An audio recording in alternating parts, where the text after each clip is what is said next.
As you heard, my name is Ben West, and the presentation I'm going to do today is about climate change, or about global warming.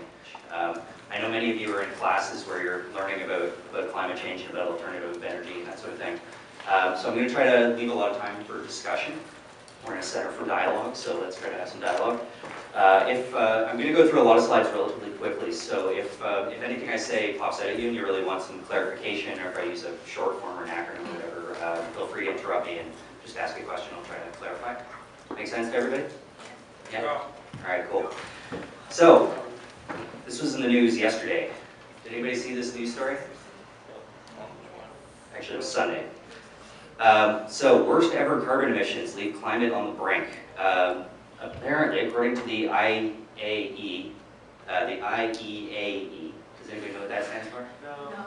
The International Energy Agency, the IEA. Thank you. Took me a second. The United Nations International Energy Agency, from their assessment of carbon emissions worldwide, has assessed that last year was actually the highest level of CO2 emitted by human population in the history of human civilization. So with all of our efforts to, with the Kyoto Protocol and climate negotiations and all the talk about climate change, actually last year was the highest level of CO2 emissions in the history of planet Earth. And if you're worried about climate change like I am, that's not particularly good news. And I'll draw your attention to the subtitle of this, saying exclusive. Record rise despite recession means 2-degree target almost out of reach. So, are you guys familiar with the 2 degrees Celsius target? I heard maybe a couple of yeses and a couple nodding heads. Okay, well, just as a starting point for this presentation, draw your attention to this. I've been doing a lot of trying to sort of figure out the best ways to communicate about climate change. And one thing that, in the organizing of a big Earth Day parade this year, we decided to focus on was this idea of recycling the peace sign. And the reason we're doing that is to try to draw your attention to this idea of the 2 degrees Celsius target. The reason we're doing that is because the tipping point for climate change, where basically there's runaway feedback loops where we're no longer able to do anything to sort of stop the increase of global temperatures, is at 2 degrees Celsius. And it's a useful number to think about because if you think about your body as a system, just like the Earth's biosphere is a system, if your body's temperature goes up 2 degrees, it doesn't sound like a lot, but that actually can make a huge big difference to your body's stability. You can have everything from hot flashes to cold sweats. Basically it's taking a system that's in balance and putting it out of balance, which has all kinds of unforeseen consequences.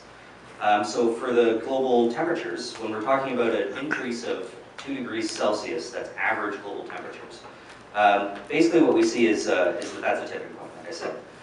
You hear a lot about there being a debate within the world of climate science. The truth really is that the only debate is that range of red colors that you're seeing there.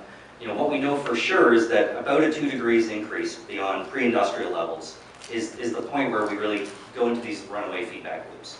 You guys understand that concept? Basically what it means is that the ice in the Arctic is melting so fast that it's actually releasing more methane. So as the ice melts, more methane is released, and you kind of get these runaway cycles where you've got even more greenhouse gases in the atmosphere as this sort of cycle plays itself out. And the only question is, what is the range of temperature increase that we get beyond 2 degrees? Is it 4 degrees? Is it 6 or 7 degrees? But what we know for sure is that 2 degree target is important. And in fact, for all the talk about these treaties that need to be reached and all the negotiations that are going on, the 2 degrees target has actually been agreed upon quite widely.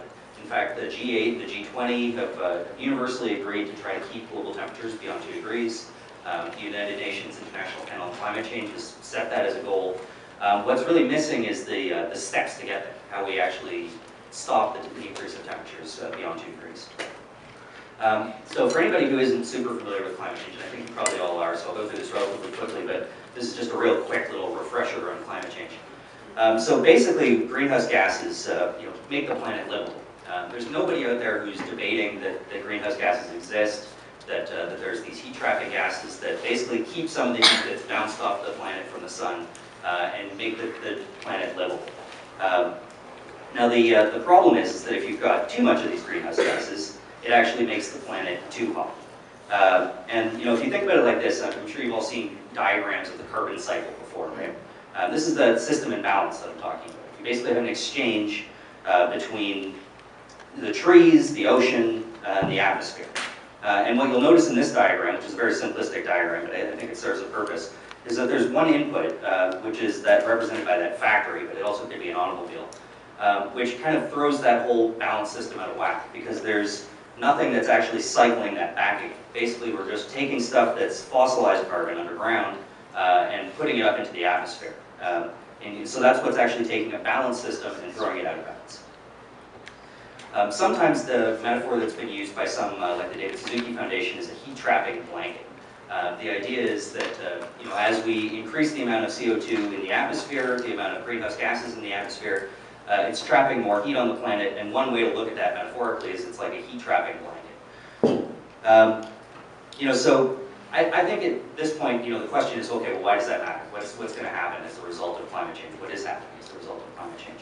And I don't know about you, but I can't look at a picture of a polar bear these days without thinking about climate change. It's become so ubiquitous with this idea of climate change that the polar bear has almost become this symbol of climate change. And as sad as this picture is, I mean, we see the ice melting and the polar bears are having to go further and further to get food. It definitely connects to this sort of larger story of what climate change is all about. But I think there's actually a lot more to it than that, and we need to be thinking about that. Often when talking about climate change, we talk about future generations. Personally, I think that as important as it is to be thinking about the implications for generations in the future, we actually need to start thinking about climate change a little bit differently, because it isn't just about future generations. In fact, there's impacts that are already being felt. What you're looking at is desertification in Africa. This was actually an active river system that fed a lot of people, made land fertile for farming in an area, I think this is around Nairobi. And what we're seeing is that deserts are spreading very, very quickly around the globe. So that's kind of one of the obvious things that you think of when you think of the planet becoming warmer. We see it on a large scale, and in many places I think this picture is quite striking. You see what was actually a sunken ship now that's above ground, or above water, because the entire river system that boat had sunk into has now disappeared. So we're seeing this sort of thing happening in some parts of the world. But we're also seeing stuff like this. You might remember last year that there was these record-breaking snowstorms in the eastern part of the United States and Canada. Some people called it Snowpocalypse because it was such an intense weather system that pushed through. And what's important to understand is that that climate change doesn't just mean more heat. In fact, the reason why some people are switching from saying global warming to talking about climate change is it's that whole idea of a system that's in balance being thrown out of balance. As the ice caps melt, that means more moisture in the atmosphere. That moisture expresses itself as rain or a snowstorm. So in Canada, we actually might see more snow as the result of climate change, not necessarily just more heat. And I bring that up because I think it's an important point. Often the folks who are critical of climate science point to things like snowstorms as an example of, well, clearly there isn't global warming, look at all that snow. Which is really just showing a misunderstanding of climate science. It's not just about heat. It's not weather we're talking about climate, which is a totally different thing than a weather prediction. Also, there's things like this. And there's been a lot of controversy about whether all these tornadoes that are happening in the Midwest right now, or in the Mideast, are the result of climate change. And what we know for sure is that no one specific storm is the end result of climate change. What we know is that climate change leads to more extreme weather conditions and more regular extreme weather conditions. Some projections say that there's been about a doubling of extreme weather events in the last 10 years as the result of climate change. So as much as you can't point a finger to, this is in what's called Joplin, and say, well, that's clearly the end result of climate change. What we do know is that there's a likelihood of more and more extreme weather events as the result of the climate change. I could show you probably 100 different slides of extreme flooding events. This is in Pakistan last year. And this has led to more and more refugees. In fact, what we've seen is a drastic increase of what some people call climate refugees. You might not know this, but there's as many people living in refugee camps in Pakistan as live in the entire province of British Columbia. And if we know that there's a doubling of extreme weather events because of climate change, some people say that you can attribute about half of the refugees that are out there right now to climate change. Clearly the guys on the other side of the room are very excited. So this is kind of a funny picture, but it's actually part of a serious story. This is the government of the Maldives, which is a small island nation in the Pacific Ocean, who actually held an underwater cabinet meeting to try to draw attention to the fact that their islands were actually being swallowed up by the ocean. As sea levels rise, low-lying areas like small islands are some of the most quickly threatened by climate change. And in fact, there's a woman who came and spoke in Vancouver during the International Day for Action on Climate Change a couple of years ago, who's from this island, who's literally seen her entire community disappear. She's had to move further in island, away from the coastal area of her island, just to be able to continue to exist, because they literally had water coming into their homes. So there already is evidence that people are being impacted by climate change. Of course, like I said before, not any one particular weather event can be directly attributed to climate change, but as more and more of these things build up, and we just see this growing number of extreme weather events, it becomes harder and harder to avoid looking at this as a serious problem. And then we have to look at who's being affected. Increasingly, international aid organizations are seeing the role of climate change as a serious threat. I think this report by Save the Children is particularly interesting. I'm not sure if you can read that quote, so I'll just read it to you really quickly. This is from a report called Feeling the Heat, which is a new report from Save the Children. They say climate change is the biggest global threat to children in the 21st century. Without concerted action, millions of children will be at increased risk from disease, undernutrition, water scarcity, disaster, and the collapse of public services and infrastructure. No one will be immune to the effects of climate change, but one of the largest groups to be affected will be children under the age of 5. So it's important to recognize that the impacts aren't being felt universally in the same ways. The impacts that we feel here in Canada are, of course, going to be not as severe as the impacts that are being felt in some places in the southern hemisphere, and of course the poorest and most easily affected folks, like young people, will feel a disproportionate impact. Also, Oxfam's been doing some interesting work about the role of climate change and its impact specifically on women worldwide. Just to read this quote, if you can't read it, it says, "Women are the most likely to suffer from climate change, but they are also the most capable of creating change and adaptation within their communities. Oxfam feels that women with agency and social power will minimize the effects of climate change." So I think this is kind of an interesting new perspective. What we're seeing is that what was traditionally sort of seen as an environmental issue is now really making its way into the realm of social justice issues. People are starting to look at the impacts of climate change through the lens of equity, through the lens of trying to ensure that the most vulnerable have the resources at their disposal to protect themselves, and that their strategic investment can actually be used to try to minimize those impacts. So this is a picture from the end of the Copenhagen climate negotiations, which is a couple of years ago. Probably most of you heard about that. Is everybody here familiar with the Copenhagen negotiations? I see a couple of people nodding. Okay, so 2 years ago was probably the most widely publicized climate change negotiations at the international level that had ever taken place.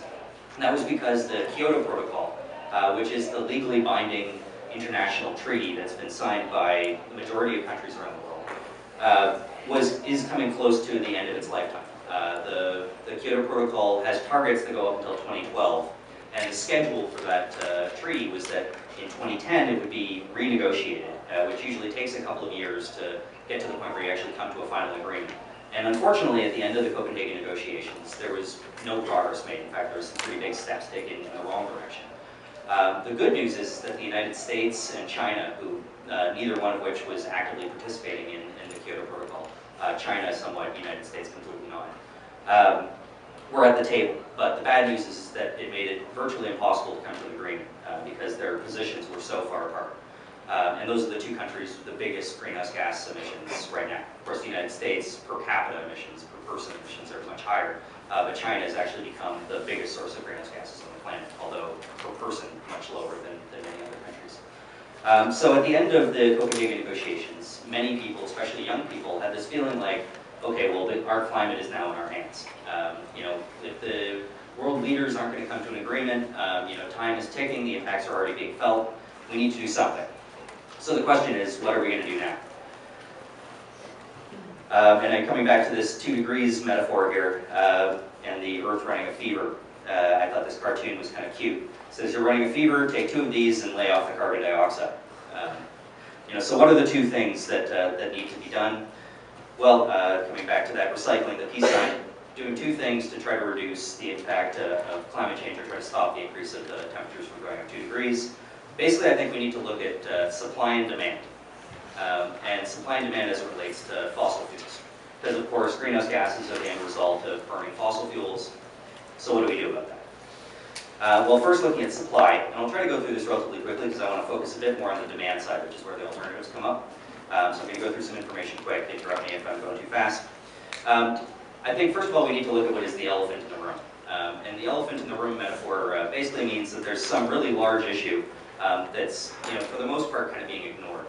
And in Canada, the elephant in the room is the tar sands in Alberta. You might not know this, but Canada is actually the home of the biggest industrial project in the world. And just to take a look at what that oil actually looks like, some people call this the oil sands or the oil patch, some people call it the tar sands.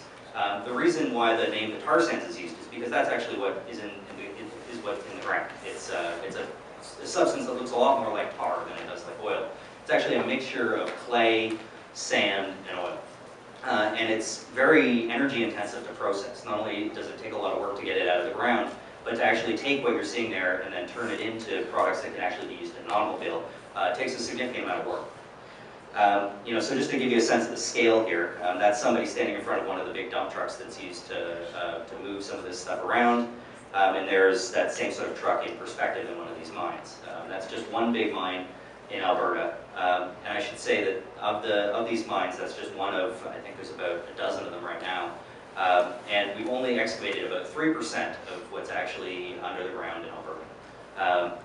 And I'll tell you a little bit more about that. But the important thing to understand about this source of oil, and the reason why it hasn't really been extracted up until the last few decades, is that it's very energy intensive, it's very expensive, and it's very greenhouse gas intensive. What you're looking at there, I don't think you can quite see it on the projector, but as you can probably guess, what I'm trying to show you is that the green lines there, that are the biggest one is Canadian synthetic crude, or Canadian blended bitumen. So, I mean, compared to pretty much all other traditional sources of oil, our oil is the most greenhouse gas intensive. It takes the most amount of energy to process because there's various stages involved. You have to separate it from the clay. It has to be operated. It's very low quality fuel. So you actually have to blend other chemicals into it using natural gas. It's hydrogen deprived, very carbon intensive, but hydrogen deprived. So to create a hydrocarbon, you have to actually add hydrogen, which is a process called operating. And then that needs to be refined. So instead of a two-stage process where you're basically extracting oil and then refining it, there's this whole extra operating stage. And usually when we're talking about the greenhouse gas emissions from the tar sands, it's worth noting that this is usually just a calculation of the operating. It doesn't actually include the emissions from burning the fuel at the end of source when it actually ends up in some of these automobiles. We think of those as completely separate things. So unlike most traditional mining, which is pretty much carbon neutral because it's the burning of the fuel that's actually where the greenhouse gases come from, just the process of extracting and processing this fuel has got a greenhouse gas footprint that's quite large. Become the largest exporter of fuel to the United States, which up until recently was the biggest market for oil and was the largest source of greenhouse gases. In fact, that number is going up and up and up. What you're looking at there is the 2007. The differentiation between Canada and other sources is even bigger now. What you might be surprised to recognize there is that Mexico actually supplies more oil to the United States at this point than Saudi Arabia does. For many years, we thought of Saudi Arabia as the #1 source of oil on the planet.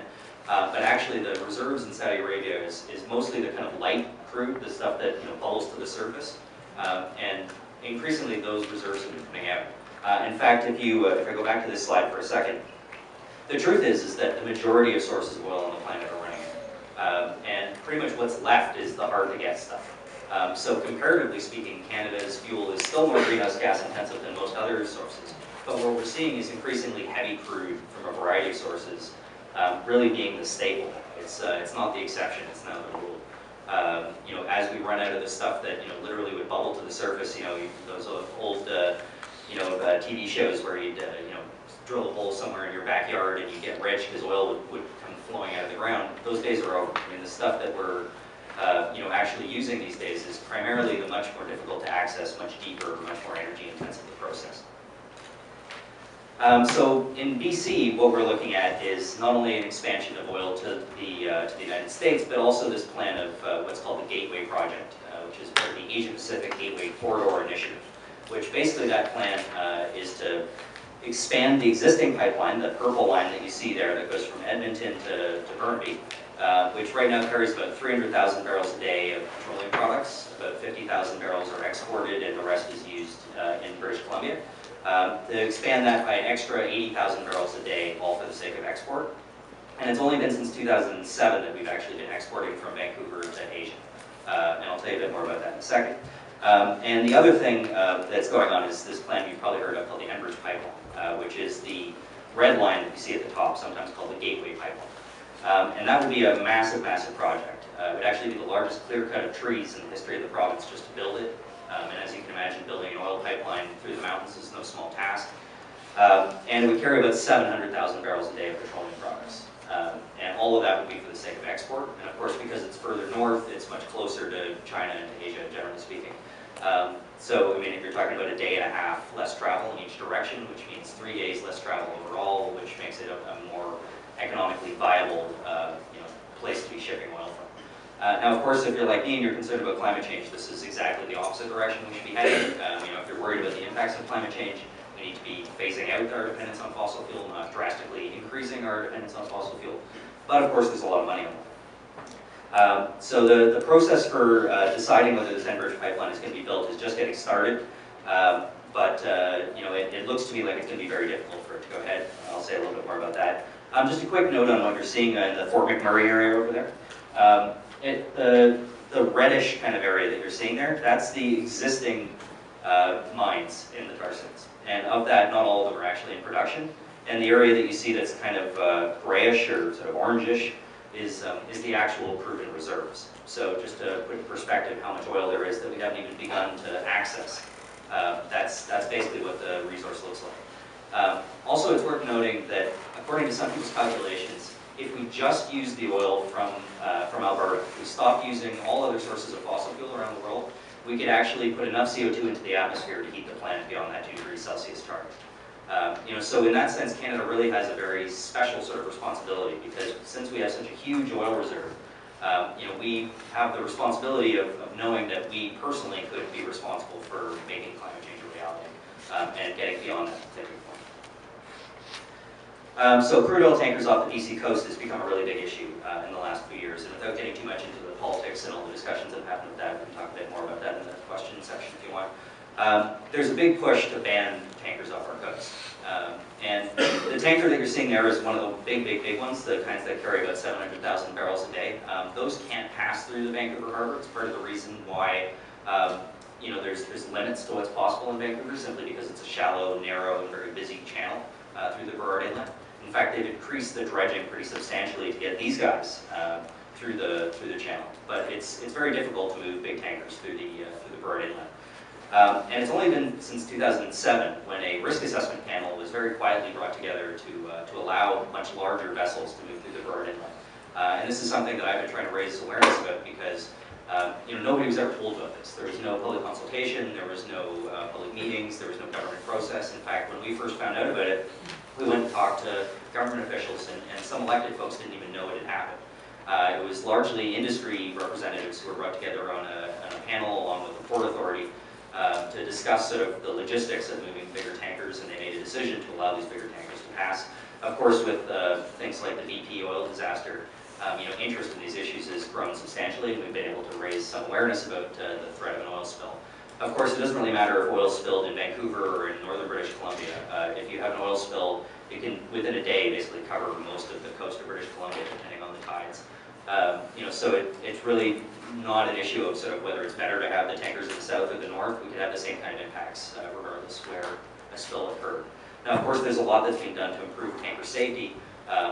As much as a spill would be a really bad thing, personally, I don't think it would be success if we had no oil spills and we just moved more and more oil, because, of course, in the context of climate change, that's still a problem.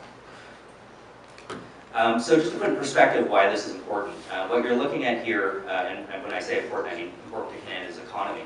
I think if we're going to have an honest conversation about climate change and about oil, in the context of Canada, we have to look at the connection between the Canadian dollar and the price of oil. As the price of oil has fluctuated, the Canadian dollar and also the American dollar has basically tracked it almost exactly. And so, I mean, I think what we're really seeing is that there's a very clear connection between the value of our currency, the strength of our economy, and the price of oil. And really, if we're going to do something about climate change, we're going to have to do something about that. Because you know, if it's a debate between jobs and the environment almost always loses. And I think for good reason to a certain extent, because we all need to make a living, we all need to be able to feed our families. That needs to be, you know, one of our top priorities. So the question is, you know, how do we make sure that we have jobs, make sure that we have a viable economy, but do it in a way where we get rid of this reality. And just to show another sort of aspect of this, I think it's important to also recognize that as the price of oil has gone up, we've actually seen our share of manufacturing jobs fall drastically. As the value of our currency goes up, the economic advantages of manufacturing anything in Canada go down. You know, so as we become more and more of an exporter of raw materials, especially of oil, the less viable it is to actually manufacture anything in Canada. And in fact, that's where a lot of the jobs are in Canada, or they were at least in Ontario and some other places, was in manufacturing. So there is this kind of double-edged sword to this. As much as there's jobs in the oil patch and there's jobs related to the oil economy, there's also a really big price to be paid as our currency goes up. The price of oil, I just heard on the radio on the way here today, is now at $102 a barrel American, which is a really high price. It didn't become viable to pull oil out of the tar sands until it went over $50 a barrel, and people used to joke about $100 a barrel as sort of a price ceiling that we never get to. And in fact, as the price has gone up and up and up, what we're seeing is it's also driven up the value of our currency. Our dollar is now trading at $1.03 American for one Canadian dollar. So, I mean, and that's completely and utterly connected to the value of oil.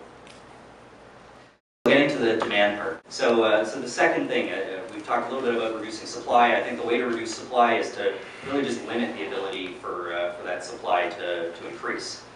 You know, banning tankers off our coast, stopping pipelines is actually something quite tangible that we can do in British Columbia to reduce the amount of supply that's out there on the global market. No, but of course, to really make that viable, we need to talk about what the alternatives are. That's where the demand part comes in. This is a pretty complex issue, but I'm going to try to give you a real honest sort of take on it, and hopefully it'll generate some conversation. I like to talk about alternative energy. I'm not a big fan of talking about renewable energy or green energy or clean energy, because the truth is that all energy's got a footprint, and I'll talk a little bit about that. And if we're just creating more energy supply, but we're not getting off fossil fuels, we're not really fixing the problem of climate change.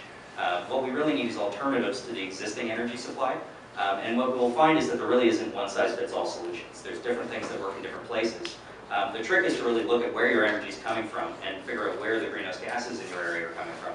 And then strategically actually invest in trying to find alternatives that get you off the greenhouse gas intensive energy. Or to put that another way, we need to go from this to this. Now, I like putting that picture up just because it's kind of nifty looking, and I always get people smiling when I put it up. So this is a test race car that's running entirely on electricity, as you might imagine. But of course, you know, electric cars don't have to look like this. In fact, one of the first cars that was ever invented by the Ford Motor Company was an electric car. You know, electricity can move an automobile, has been able to for a very long time. And of course, the advantage to moving ourselves around with electricity as opposed to with fossil fuels is that you're not burning stuff that releases CO2 into the atmosphere. Now, of course, you have to think about where that energy is coming from. And unfortunately, worldwide, still more than half of global energy supply is coming from burning coal. And coal is the most carbon-intensive energy source on the planet.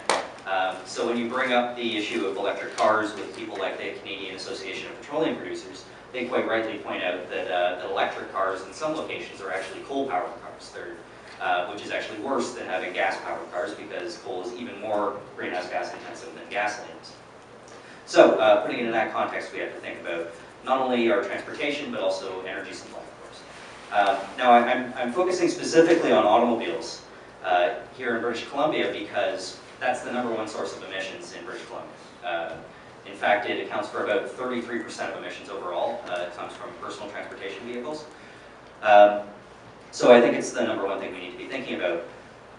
So, you know, as we're switching to cars that are running on electricity or some hybrid of electricity and gasoline, of course it needs to be coming from clean sources. Ultimately, I think when talking about energy, we're talking about moving away from burning stuff.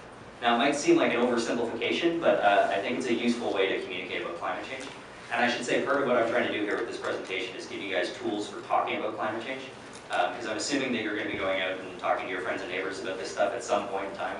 This topic will come up, or maybe you'll be passionate enough about it that you'll go out of your way to talk about it. And it's a really difficult topic to talk about. So the more simplified the message can be, sometimes the more effective the communication can be. Of course, it's just a beginning point for conversation, but I think this is a useful one to focus on. Now, of course, it's kind of a crazy thing to say in a world that, basically we had an industrial revolution, we got ourselves out of caves by burning things. But I think we've kind of evolved enough as a species that we can now, move away from relying on burning things for energy. Now, I put this up for just because it's kind of amusing, but it also points out another important tool for communicating about these issues, which is, when we're thinking about exhaust from automobiles and the stuff that's coming out of our factories, I think this picture is kind of funny because we got to the point where if you smoke a cigarette in this room, people would flip out. But we go stand outside, we're exposed to the exact same chemicals that are coming out of a cigarette. In fact, pretty much the majority of the same human carcinogens, the cancer-causing agents, the developmental agents, the things that have serious impacts on human health, also come out of automobiles. In fact, I've got a friend who thinks that cars should have the same kind of warning labels on them that cigarette packs do. Not that I'm suggesting that, but I do think it's kind of a telling thing to think about. And this cartoon I think is funny because there's this guy getting mad about somebody's secondhand smoke, and meanwhile he's sitting there and there's the exact same chemicals coming out of his tailpipe. So it sometimes can actually be quite useful to sort of talk about toxins in the context of a discussion about climate change, because the very same burning of things that results in CO2 emissions is also what results in the toxins being released. It's burning coal, burning oil, even burning some biofuels and other things results in the release of some emissions, surface level ozone, the NOx and SOx, the sulfur and nitrogen stuff that really has serious impacts on human health, as well as the heavy metals and other things. So we, if we could move away from being so reliant on burning stuff both in our automobiles and in our energy supply, that would be a big step in the right direction. There's a great book, just for the sake of giving you some resources to dig into this a little deeper if you're interested, called Lives Per Gallon. This guy, Terry Tamminen, is the former California director of the Environmental Protection Agency.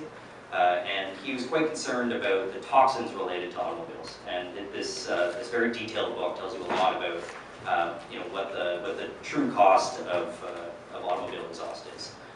He, amongst other things, highlights that living in a city that has automobiles is the equivalent of smoking at least half a pack of cigarettes a day. So for all of us who are concerned about tobacco smoke, and probably most of the people in this room don't smoke, they'll make, but all of us really are smoking at least a half a pack of cigarettes a day. And in fact, if you live in a place like Mexico City or Guatemala City or some of these places that don't have the same kind of pollution controls on their automobiles, it's actually more like a pack to a pack and a half a day of cigarettes equivalent in terms of the volume of harmful carcinogens and other toxins that you're inhaling without any real choice in that. So I put this up just because it's another important context to this discussion. This is an image from the explosion in Fukushima, the nuclear power plant in Japan. And this is a further complication to the discussion of climate change. Of course, nuclear power is not greenhouse gas intensive. There's no emissions of greenhouse gases that come from nuclear, but of course the implications of a meltdown are really, really severe. In fact, in what we're seeing around the world right now is a big pushback against nuclear. Germany has just decided to phase out all nuclear power. And it's created quite a debate within the environmental movement. There's a lot of people who feel very strongly that this should be one of the very last things that is done on the planet. And I happen to be one of those people. I'm not a big fan of nuclear power for a number of reasons. One of them just simply being that if we had a strategy to go build a bunch of nuclear power plants, we're never going to get it done because nobody wants one of these things in their backyard. They're extremely expensive. You can't get insurance for them. It's basically a non-starter. So in that sense, just strictly on economic and practical terms, it's really not even a discussion worth having in terms of replacing coal-fired power plants or natural gas burning plants with nuclear power plants. The bigger question though is how do we actually shut down the existing reactors? And so for example in Ontario, more than 50% of the energy comes from nuclear right now. And every different location, like I was saying, has different energy options. There's, for example, in British Columbia, a lot of hydropower. In fact, in BC, we get 90% of our electricity from hydropower, largely because of a number of big dams that were built in the mid-1900s. So in BC, really the number one issue related to energy isn't, how do we produce more energy that isn't greenhouse gas intensive, because the majority of our energy actually isn't greenhouse gas intensive. We do burn natural gas on the island and in Vancouver, but mostly in the winter when we need more energy and we're not producing enough of it. Now there has been a big push towards what some people are calling clean or green energy, but this is where the conversation becomes a little bit more complicated.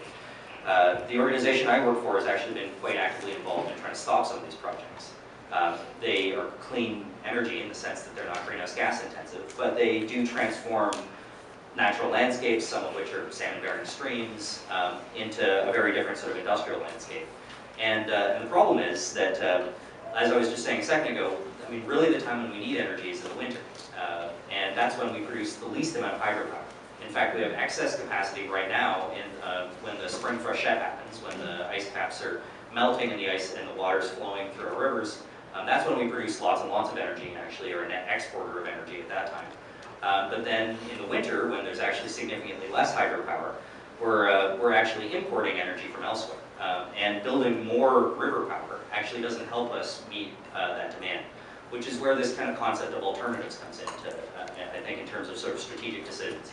If we're just trying to produce more energy, we're not actually reducing the amount of greenhouse gases on the planet. If we're trying to be strategic about where the greenhouse gases are coming from and actually building new energy supply that reduces our greenhouse gas footprint, that's a kind of a different conversation. Now, of course, if we were switching to electric cars, there'd be a lot more demand for electricity, so we probably need to explore a larger variety of different options. But really the question ultimately is, which projects should go ahead? Licenses in the province of British Columbia. Some people have called this a gold rush on river power in British Columbia. Literally every river system that could produce energy in the province has got somebody trying to get a license to produce energy there. And I think it's important to recognize that I don't have this report with me, but there's a report that was written by the European Union recently that assessed the potential for renewable energy or green energy, or alternative energy, whatever you want to call it, on the planet, and it shows that there's about 3 times the available energy from renewable sources as there is current demand. So we don't actually need to build every single project to replace the existing demand for energy. We're going to shut down all the nuclear power plants and all the coal-fired and gas-fired plants on the planet. We would only need to build 1 out of every 3 of the proposed projects. So as much as it's extremely important that we do move in this direction, it's also really important that we think carefully about which projects should go ahead and why. There's a number of things that I think we should take into consideration. One of which is, of course, things like the impact on salmon-bearing streams, the impacts on intact wilderness areas, these sort of related environmental concerns, which are less climate-specific, but are still very important. So here's one story that I think is just beautiful, and I'll share it with you because it's sort of an example of something that seems obvious that should be going ahead. This is a young man named William Kamakwambe who was a poor farmer. His family was a farming family, couldn't afford school fees. I believe he lived in Nairobi or does still. And he couldn't afford to go to school, so he started hanging out in the little local library and in the dump close to his parents' house. And what he discovered was a book on wind energy. And he didn't read English very well. It was a book written in English. But somehow, from the diagrams in the book, and with parts that he found in the dump, he was able to build a wind turbine out of spare parts. And he was able to create enough energy to first produce electricity in his home, to charge cell phones for people in the area, which is actually something that there's a huge demand for in the area because there's not a lot of electricity supply and folks need their phones. So he was actually generating income for his family by charging cell phones. And then he actually built a second one of these that was able to run an irrigation system so they could do crop rotation, and that was actually enough to make enough money for his family that he was able to send himself back to school. And I mean, it's an amazing story if you're interested in this book. It's also an audiobook that basically where he talks about how he did this. And basically his understanding of it was, you can sort of see there's a bicycle in the back of the turbine there. There was these bikes that you could ride that would turn a little mini generator and could produce electricity. And he came to understand that basically the blades of the wind turbine acted like a person pedaling the bicycle. So what he did was he just banged out some PVC that he was able to get out of the dump. He did all of this without any tools, of course no power tools, but he didn't even have drills or a hammer. He had a big axe basically, and he flattened out these pieces of PVC and then heated nails that he pulled out of stuff from the dump, and then bore holes through the plastic by heating in grass fires nails, and then hammered it with the back of this axe. So, I mean, if this kid can produce alternative energy, I think pretty much anybody can. His story has become quite popular. If you're familiar with the TED Talk lecture series on the internet, he's got a great TED Talk. He basically got discovered by the TED Talks people, and they've had him speak more than once now. He's actually a university student in Africa now. He got back into school and was able to catch up on the years that he missed at school. But I think his story is really exciting. There's actually a documentary that was made about him. Now, the opposite end of the spectrum, of course, is just recently there was a big plan to build a whole bunch of offshore wind in Ontario, which was scrapped by the Ontario government, largely because of the concerns of local folks. Now, I should say, I mean, I've been lumped in with people like this guy in Ontario because I work for an organization that has opposed some green energy projects.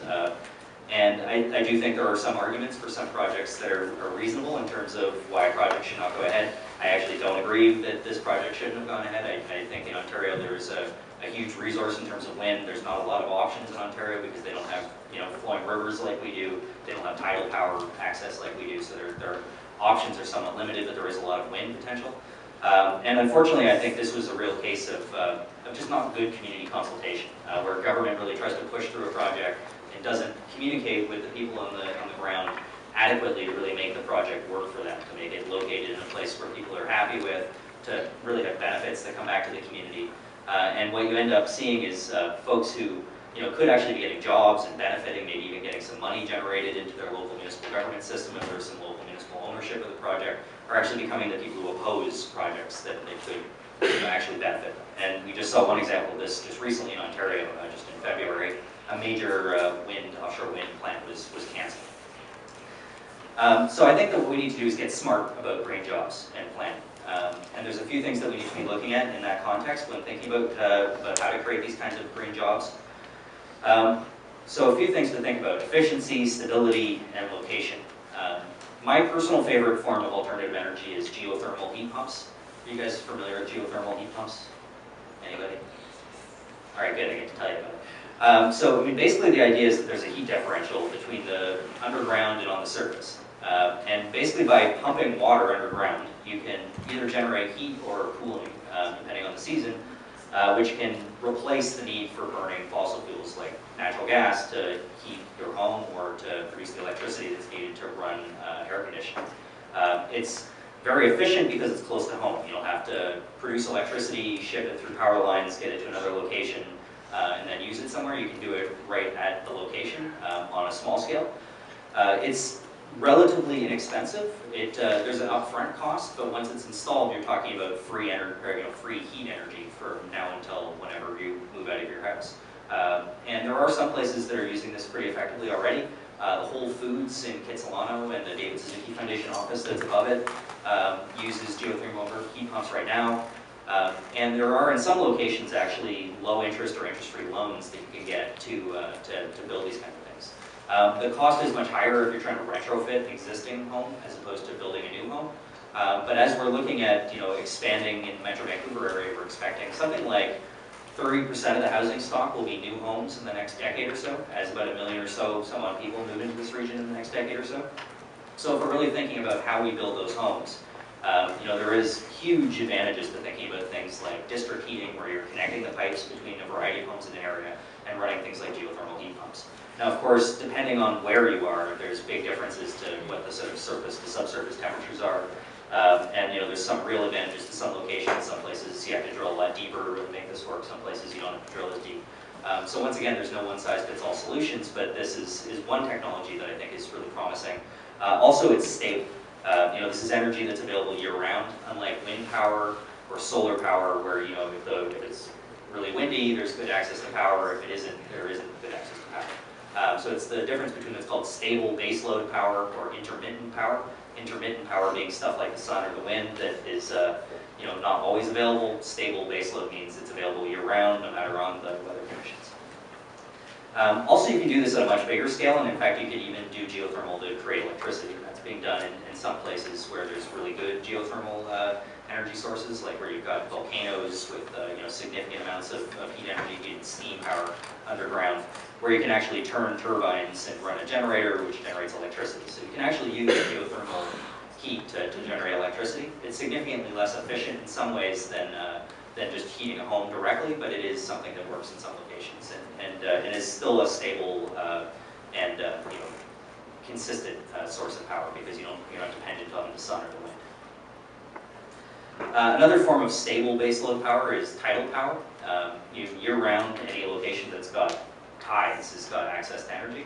We're just doing a tiny, tiny bit of this in British Columbia. It's basically one experimental project that's up north on the island. And there's a ton of potential for this. Now, of course, like all technologies, the reason I like using alternative energy as opposed to clean or green energy as a name, I've got 15 minutes, all right, good, perfect. So, like every source of energy, other than maybe geothermal, there is some pretty serious consequences potentially to doing this wrong. And one of them, I'll give you a hint, is those power lines that you're seeing there. If you're running tidal power, you need to get that power to somewhere else somehow. And also how you actually run these turbines could have impact on sea life, it could have impact on any number of different things that live in the ocean. So like all energy projects, you need to be smart about how you do these things. You need to be smart about where they're located. But it is a stable source of energy, unlike solar or wind. Both of those are important, but they have some limitations. So the power lines. I bring up the power lines because I think it's a really important and often ignored part of this conversation. And one of the reasons why we've been quite concerned about a number of these run-of-the-river power projects, those hydro projects I was talking about before, is that you have to actually get the energy from wherever it's being produced to somewhere else. And a lot of the time that means punching through intact wilderness areas that have basically been untouched. And you can't just kind of drop down from grounds. You have to basically have a huge impact on an area.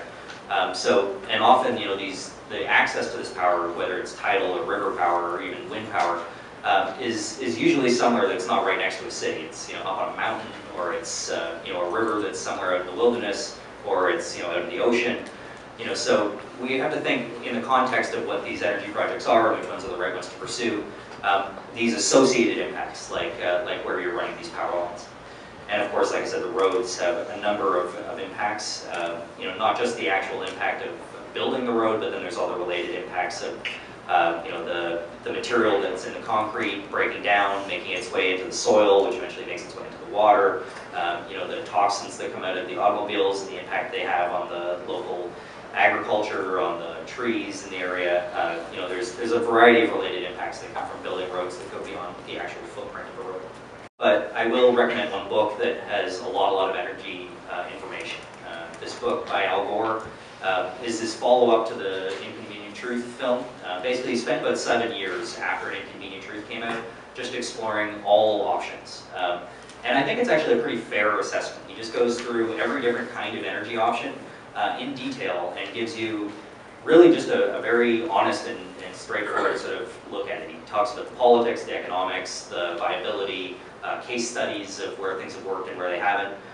If you're an iPhone junkie like me, there's a great iPhone app of his book that actually integrates maps and Google Maps and videos and graphs and stuff.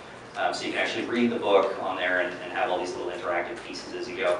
And I think it costs like $5 or something, and the money all goes to an organization called Repowering America, which is sort of an alternative energy institution in the United States. There's also an audiobook of it, which is $20 or something. But if you're scared of the book that's about this thick, you can listen to it as an audiobook, and it's a good way to go to sleep at night if you're having trouble sleeping. But if you're interested in these issues and you do want to know more about any of these energy options, it's broken down very systematically into like wind power is a chapter, bioenergy is a chapter, geothermal is a chapter, and it'll tell you in detail about each one of these different sort of energy options. So you don't have to read it from beginning to end. You can sort of look at it as a resource. So if we're talking about design, I think some of the most important solutions to look at are actually how we build our cities. It kind of goes a step beyond just looking at energy supply or transportation options. And really looking at the implications of some broader choices that can be made. Another good book option, and I'm giving you all these books because I simply couldn't tell you all these things within the short period of time I got to talk to you. This is a great book by a guy from UBC named Dr. Patrick Condon. 7 Rules for Sustainable Communities, Design Strategies for a Post-Carbon World. Really interesting book where he basically looks at how the transportation choices we make, highways versus transit basically, what the implications are for the way that our cities are built and what our quality of life is like as a result. So just as one example, he shows if we didn't build one major bridge with a price tag of $1 billion or so, this is how much streetcar infrastructure we could build in the Vancouver Lower Mainland area, just in the Vancouver area. So for one bridge, which is within 5 years will reach congestion again. Basically any bridge, when you build it, it's got a lifespan of about 6 months to 5 years before it's as congested as it was before you built it. If you could build your way out of congestion, Los Angeles would be a great place to drive, but it really isn't. But for the same amount of money, you could actually cover the entire city of Vancouver in an integrated streetcar network. Which could run on electricity and would get people around much easier. We already live in a city in Vancouver that's got the highest level of commuting by transit and bicycle and walking of any place in North America. And that's largely because we said no to big highway projects in 1969 and 70. And now we're seeing those basically the exact same projects coming back again, and we're moving away from the investment in transit. So one of the things I've been working a lot on is trying to shift that back to the decisions we made in 1969 and 70, which I think have actually had really positive implications. Vancouver has been voted the most livable city on more than one occasion, and that's, I think, the end result of this kind of decision. I should add, here in Burnaby, you're getting way less money for public transit than Vancouver, and if you go south of the Fraser, you're talking about 1/3 of the investment per capita. And that's the area that I think is really the most important to look at right now, because that's where all the development's going to be. As I talked about, in the next 10 years, we're going to see about another million some odd people moving to British Columbia, and most of those people are going to be moving south of the Fraser because it's more economically affordable. What you're looking at there is a rail line that used to carry passengers all the way from Vancouver to Chilliwack and Abbotsford. This is the interurban line. It was actually the way we ran electricity out to the Chilliwack-Abbotsford region way back in the early 1900s. It stopped carrying passengers in 1950, but if you actually look at where Surrey, Langley, Cloverdale, Abbotsford, Chilliwack, downtown core is, they're all built around what used to be the stops for this rail line. And that's what you see happening when you build rail infrastructure or transit infrastructure, is you get these hubs of development around where the transit stops are. As opposed to when you build highways, you get more automobile-dependent development, which means everything's more spread out. We become even more dependent on our automobiles, which means more greenhouse gases, more toxins, less farmland, less livability, less walkable cities. So I think this line, the old interurban line, is a really important strategic investment.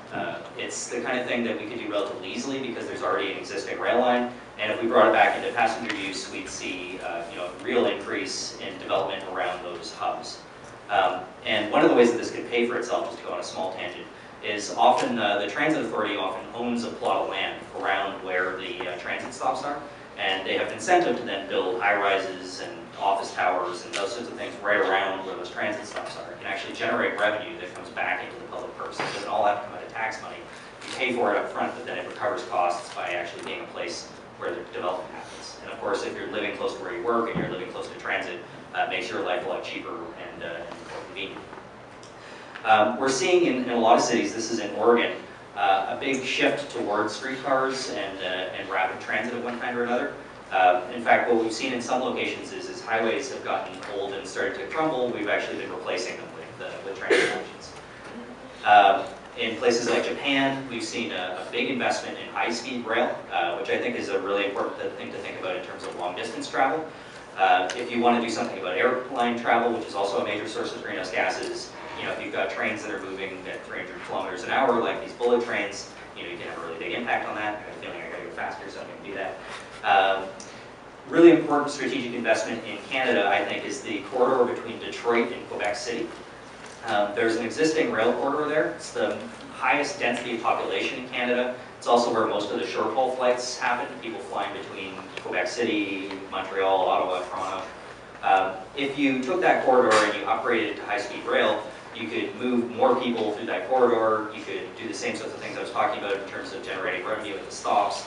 You could stop a lot of the sprawl that's happening throughout that corridor, and you could drastically reduce greenhouse gases. And I think in the process, bring back some of those manufacturing jobs in Ontario, in the automobile industry that have been lost because we need to be manufacturing these rail cars and keeping them up to grade and continuing to work on them. So I think in terms of sort of important projects to think about. The one in British Columbia I just told you about is important. Also, this one in Ontario is really important. So once again, walkability, livability is the end result of making these kinds of investments. It's not just about greenhouse gases, but it also means a better quality of life. Somebody I know jokes around that, well, what if we're wrong about climate change? The only thing we get out of it is better quality of life. If we make these investments the smart way, there's benefits that go well beyond just a sustainable lifestyle. It means actually a better quality of life, potentially less exposure to toxins, more livability, more walkability. Things can change quickly. This is Humphrey Bogart looking really cool, in 1950 something probably. Probably doesn't look as cool to some of us today. It was not that long ago that you could smoke in restaurants. If the school was older, you'd probably even have people who remembered their teachers smoking in classrooms. Of course, we don't have that happening anymore, but it is the case in some places still. I don't really have that much time, so I'll just tell you this is a really good book that connects the folks who tried to tell you that smoking tobacco was not harmful to the people who are trying to tell you that climate change isn't happening. It's a lot of the same scientists. Really interesting book if you're interested in looking at that a bit more. So these signs didn't exist that long ago. Once again, things can change quickly.